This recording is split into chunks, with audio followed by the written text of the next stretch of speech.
Hello everyone, एक बार फिर से स्वागत है आप सभी का ऑनलाइन स्टडी जोन में। आज हम इस वीडियो में देखेंगे बिहार करंट अफेयर्स फरवरी 2026 के बारे में। उम्मीद है गाइस इससे पहले कि आपने बाकी के वीडियोस देखा होगा जहां पर हमने जनवरी 2026 तक सभी बिहार करंट अफेयर्स को कवर किया हुआ। और देखिए आज हम इस वीडियो में जो बात करने वाले हैं वो महीना जो है वो बजट और आर्थिक सर्वेक्षण का है, लेकिन हमने इसमें ज़्यादा कुछ शामिल नहीं किया है क्योंकि वो दोनों चीज़ें हमने अलग से वीडियो प्रोवाइड कराया हुआ आपको। आप वहां से जाकर के बिहार बजट और बिहार आर्थिक सर्वेक्षण लेटेस्ट वाला देख सकते हो। इस वीडियो में हमने मोटा मोटी जो इंपॉर्टेंट वाली चीज़ें हैं वो कवर की है, बजट से ज़्यादा चीज़ें हमने नहीं रखा।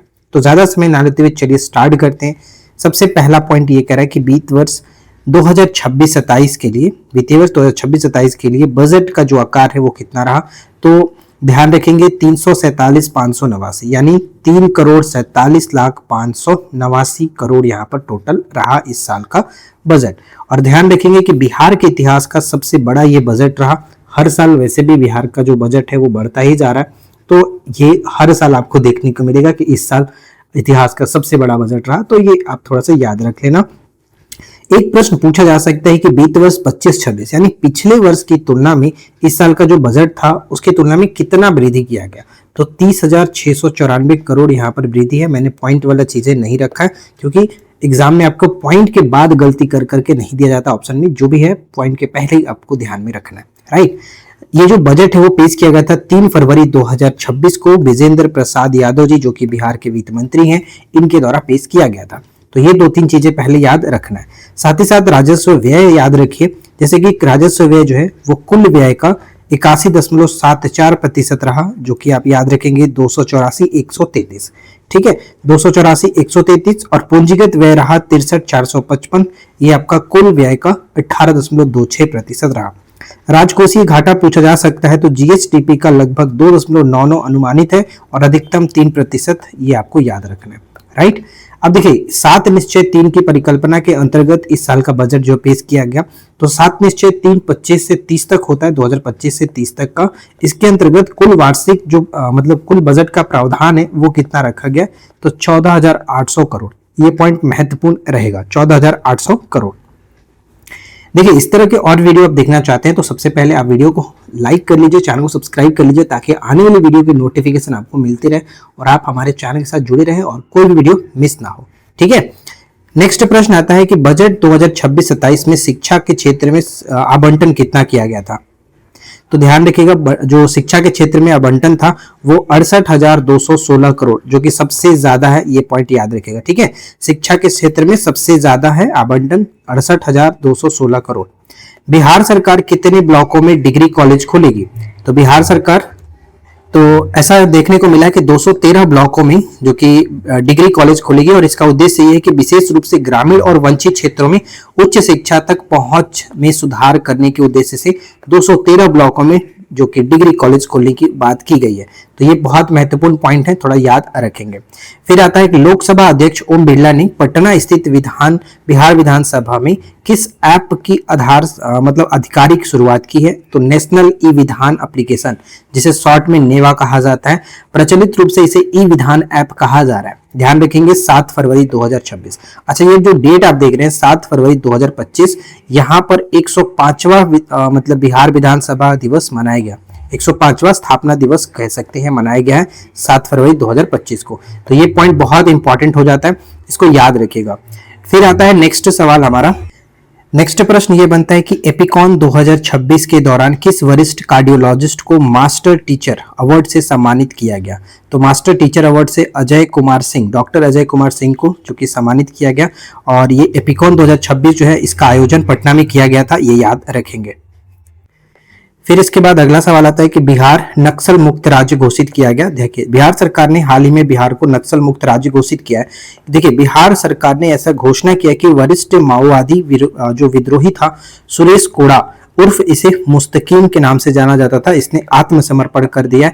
इस वजह से बिहार डिक्लेयर नक्सल फ्री, ठीक है।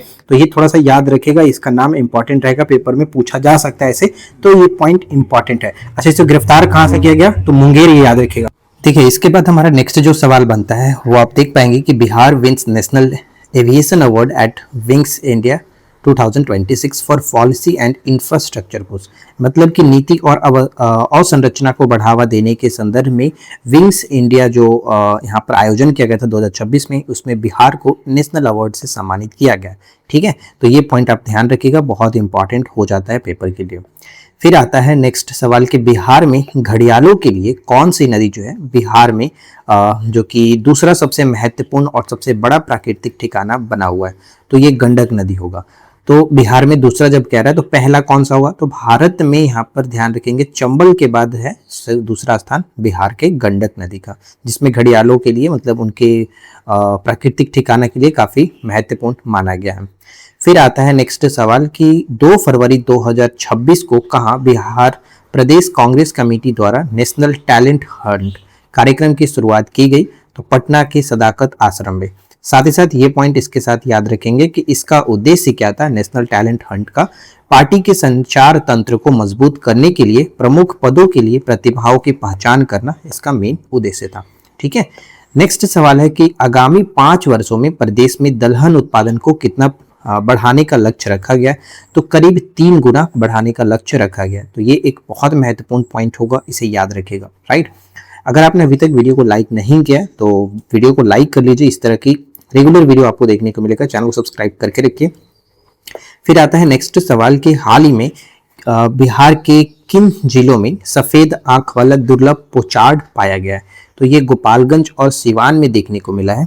और एशिया जल पक्षी गणना 2026 के दौरान ये सफेद आंख वाला दुर्लभ पोचार्ड को देखा गया है गोपालगंज और सिवान में, तो मोस्ट इंपॉर्टेंट रहने वाला है पेपर में। इसके बाद अगला सवाल है कि चर्चा में रहा सुरेला ताल, हाल ही में काफी चर्चा में रहा ये सुरेला ताल, तो बताइए कि किस जिले में स्थित है, तो ये सिवान जिले में स्थित है। अब ये चर्चा में रहने का कारण क्या है वो तो हमें जानना जरूरी है, तो ये याद रखिएगा, हो सकता है ऐसे पेपर में घुमा के पूछे कि हाल ही में चर्चा में रहा सुरेला ताल का संबंध बताइए कि सिवान जिले से है और ये चर्चा में क्यों रहा, इसका उद्देश्य क्या रहा। तो हाल ही में पक्षी विशेषज्ञों ने इस स्थल को यानी कि सुरेला ताल को औपचारिक रूप से पक्षी अभ्यारण्य घोषित कराने की सिफारिश की है, इस वजह से काफी चर्चा का विषय ये बना रहा। सुरेला ताल मोस्ट इंपॉर्टेंट रहेगा, याद रखेंगे। ठीक है, सुरेला ताल। अगला आता है कि वाराणसी से सिलीगुड़ी तक चलेगी बिहार की पहली बुलेट ट्रेन, जो कि पटना और कटिहार में होगा ठहराव। तो आप देख पाएंगे ये एक तरह से मैंने न्यूज का रेफरेंस रखा है आपके सामने, और आप क्या क्लियरली पढ़ पाएंगे कि वाराणसी से सिलीगुड़ी तक चलने वाली बुलेट ट्रेन बिहार से होकर के गुजरेगी, जिसमें बिहार में इसका स्टॉपेज होगा राजधानी पटना और सीमांचल क्षेत्र के स्टेशन कटिहार पर होगा। राइट, तो आप देख पाएंगे, ये इंपॉर्टेंट रहेगा, थोड़ा सा याद रखिएगा।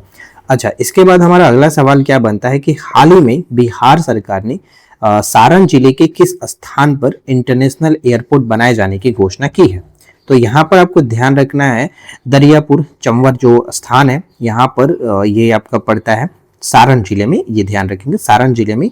और निर्माण का लक्ष्य रखा गया है 2030 तक इस एयरपोर्ट का निर्माण किया जाएगा। साथ ही साथ इसमें कितने एकड़ में, तो 4200 एकड़ में, तो काफी जो कि अच्छा पहल है। देखते हैं कि 2030 तक ये कंप्लीट हो पाता है या फिर नहीं। नेक्स्ट है कि सीआईएसएफ के तर्ज पर, ठीक है, सेंट्रल इंडस्ट्रियल जो सिक्योरिटी फोर्स है, इसके तर्ज पर बिहार राज्य औद्योगिक सुरक्षा बल का गठन किन जिलों में किए जाने की घोषणा की गई है। तो ये पॉइंट बहुत महत्वपूर्ण रहने वाला है, क्योंकि सीआईएसएफ के तर्ज पर बिहार राज्य औद्योगिक सुरक्षा बल का गठन और ये नवादा और चंपारण में किए जाने की घोषणा की गई है। तो ये थोड़ा सा याद रखिएगा, इंपॉर्टेंट रहेगा।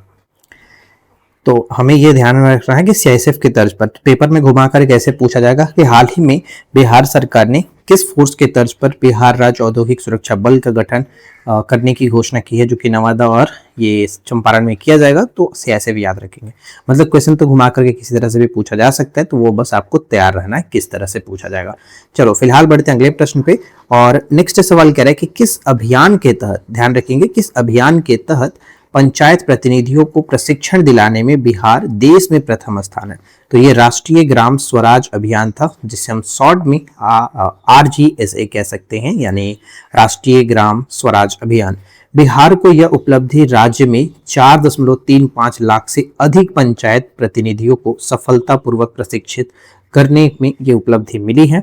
और ध्यान रखेंगे कि आरजीएसई की जो घोषणा की गई थी वो केंद्रीय बजट 2016-17 में की गई थी, लेकिन केंद्रीय मंत्रिमंडल द्वारा इसे औपचारिक जो स्वीकृति दी गई थी 2018 में। तो ये पॉइंट बहुत इंपॉर्टेंट है गाइस, ध्यान में रखिएगा क्योंकि क्वेश्चन यहाँ से डेफिनेटली पूछा जाने के चांसेस है, राइट। तो ये पॉइंट महत्वपूर्ण बन जाता है। अब देखिए पंचायत जो आता है वो राज्य सूची का विषय हम सभी जानते हैं, तो ये थोड़ा ध्यान में रखिएगा, पेपर में पूछा जाता है। फिर आता है नेक्स्ट सवाल कि राज्य में प्रति व्यक्ति आय को दुगुना करने के उद्देश्य से किसकी अध्यक्षता में एक उच्च स्तरीय समिति का गठन किया गया। तो ये पूर्व जो मुख्य सचिव थे नवीन कुमार की अध्यक्षता में एक उच्च स्तरीय समिति का गठन किया गया, जिसमें राज्य में प्रति व्यक्ति आय को दुगुना करने के लिए बनाया जा रहा है, ठीक है। फिर आता है हाल ही में 22 से 27 फरवरी 2026 तक आयोजित बिहार पुलिस सप्ताह 2026 की मुख्य थीम क्या थी। तो यहाँ पर थीम याद रखेंगे सामाजिक पुलिसिंग और जन जागरूकता, इसका थीम था, ठीक है, सामाजिक पुलिसिंग और जन जागरूकता। नेक्स्ट पॉइंट है कि चर्चा में रहा चनपटिया। चनपटिया चीनी मिल किस जिले में स्थित है। देखिए चर्चा में इसलिए है, वो भी मैं बात कर लेते हैं। पहले चनपटिया जो है ये आपका पश्चिम चंपारण में पड़ता है। साथ ही साथ अब चर्चा में क्यों है, तो बिहार सरकार द्वारा हाल ही में ऐसा घोषणा किया गया कि जो भी हमारे बिहार में बंद हो चुकी चीनी मिलें हैं उनको फिर से शुरू करने की बात उन्होंने कर रहे हैं, राइट। तो इसमें सिर्फ चनपटिया नहीं है, अन्य जो चीनी मिल है वो भी शामिल है। जैसे कि अन्य बंद चीनी मिलों के बारे में बात करें तो बाराचकिया है, मोतिहारी ये पूर्वी चंपारण के अंतर्गत, फिर आता है सासामूसा ये आपका गोपालगंज के अंतर्गत। तो नाम पूछा जा सकता है कि हाल ही में चर्चा में रहा चीनी मिल जो आपका सासामूसा है वो किस जिले में पड़ता है, तो गोपालगंज, ये पॉइंट महत्वपूर्ण रहेगा।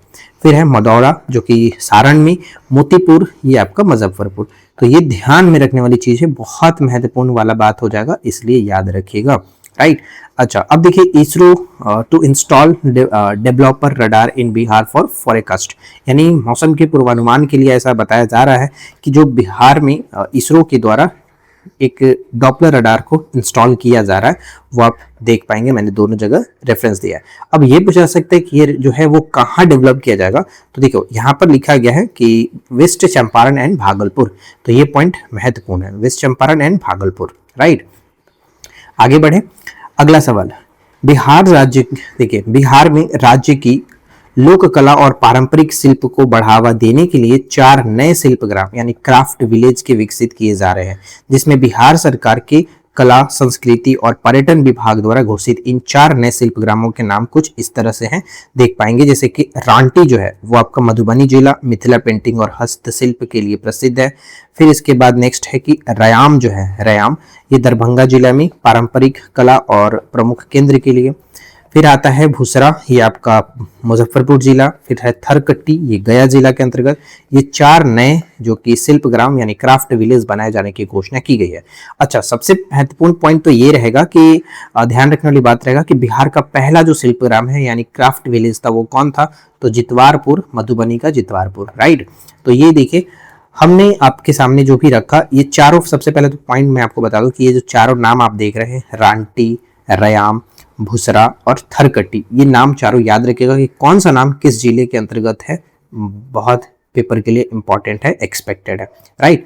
तो कुल मिलाकर की बात करें तो आज के इस वीडियो में हमने बिहार के ज्योग्राफी, बिहार करंट अफेयर्स के बारे में बात किया जो कि फरवरी 2026 का था। और अभी मेरे मुंह से निकला बिहार ज्योग्राफी, क्योंकि वो अभी हम कंटेंट लेकर के आपके सामने रख रहे हैं। बिहार ज्योग्राफी का भी हम क्लास ले रहे हैं, आपको स्टेटमेंट वाइज क्वेश्चन करा रहे हैं जिस तरह से पेपर में प्रश्न पूछे जाते हैं। तो 60 वीडियो मतलब 60 क्वेश्चन अपलोड किए जा चुके हैं, आप उसे जरूर देख लेना। और रही बात इसका आगे का जो क्लास रहेगा, अभी तो ये आपका मार्च है, इसके सॉरी फरवरी है, अब इसके बाद हम मार्च के बारे में बात करेंगे। जनवरी तक हमने ऑलरेडी अपलोड किया था, आज फरवरी हो गया, और इसके बाद हम मार्च, अप्रैल, मई, जून इस तरह से आगे कंटिन्यू रखेंगे। तो उम्मीद है गाइस वीडियो आप लोगों को हेल्पफुल लगी होगी। फटाफट नीचे कमेंट करके बताइए कि वीडियो कैसा लगा। अगर पसंद आया हो तो जाहिर सी बात है कि प्लीज वीडियो को लाइक करके जाना है और चैनल को सब्सक्राइब कर लीजिएगा ताकि इस तरह की नेक्स्ट वीडियो आपको मिल सके, राइट। तो चलो फिर मिलते हैं नेक्स्ट क्लास में। Thanks for watching, keep learning, have a good day.